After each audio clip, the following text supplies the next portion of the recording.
How are Cboe's Russell options being used to hedge this rebalance? What we've seen here, we had open interest in the tune of 322 billion. This year, our open interest is about 490 billion. So open interest is up 34% year over year.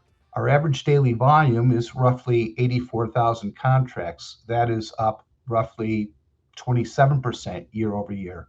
We've seen the Russell outperform other domestic indices by quite a wide margin. The Russell's up almost 20% on a year-to-date basis. Typically, we see a lot of activity in the Russell 2000 when you have volatility or movement in the underlying index. We have a variety of things in place to support the liquidity and market activity. This year, we introduced the Russell 2000 to our global trading hour platform, which means that Russell cash settled index options can trade 24 hours a day, 5 days a week. Market closes around 3:15 Chicago time, but it remains open electronically. We have a mini contract. So for those who want to trade smaller notional sizes, they have the ability to trade our MRUT product. We have recently switched MRUT to an electronic DPM. So we have market making activity almost 24 hours a day, 5 days a week. So we have robust liquidity. What has changed has been we understand that Russell Recon is a significant event. You have $75 trillion that is benchmarked to the Russell 3000.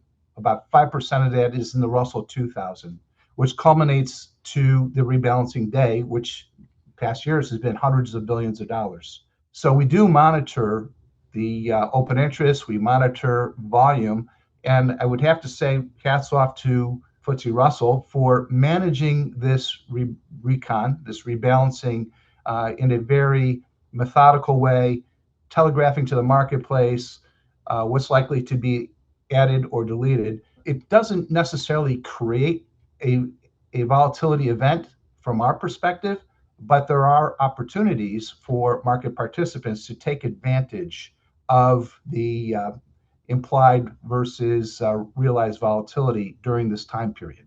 How does implied volatility behave ahead of the rebalance? This is a classic recon vol signature.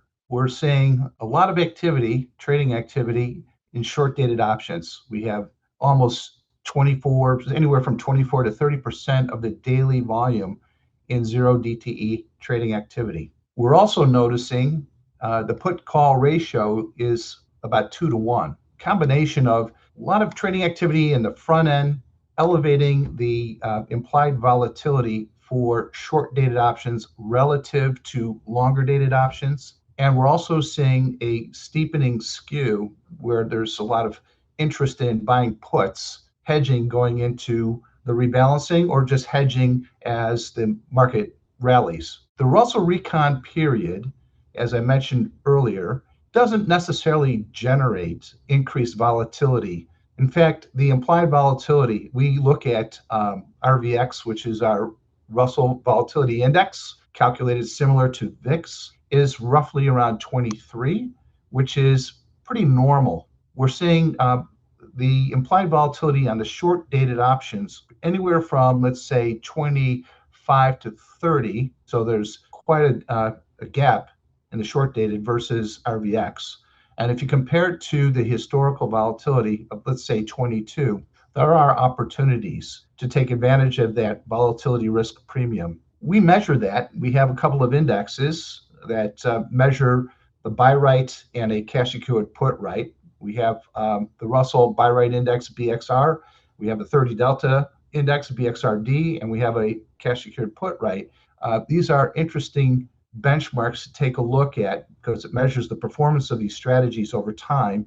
And if one wanted to look at this strategy during the Russell Recon period, you may find that there are opportunities to take advantage of the volatility risk premium. Since the beginning of the Russell Recon, we have seen the volatility risk premium trade anywhere from, let's say, +7 to -7, looking at the comparison of implied versus realized. Where we're seeing tension, I would say the tension is primarily going to be on the short dated.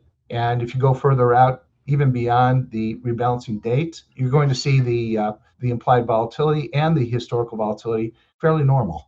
Are retail traders using specific option strategies to play the reconstitution? The retail crowd is actively trading on a 0 DTE basis. This is probably not related to the Russell Recon. I would question whether retail is all that familiar with the Russell Recon period. What we're seeing is a lot of vertical trades, and these verticals could be to express a short-term long or bearish view on the market. But we're also seeing those who are looking to take advantage of the volatility risk premium putting on these trades as credit spreads. And even beyond the verticals, they may be putting on butterflies or condors.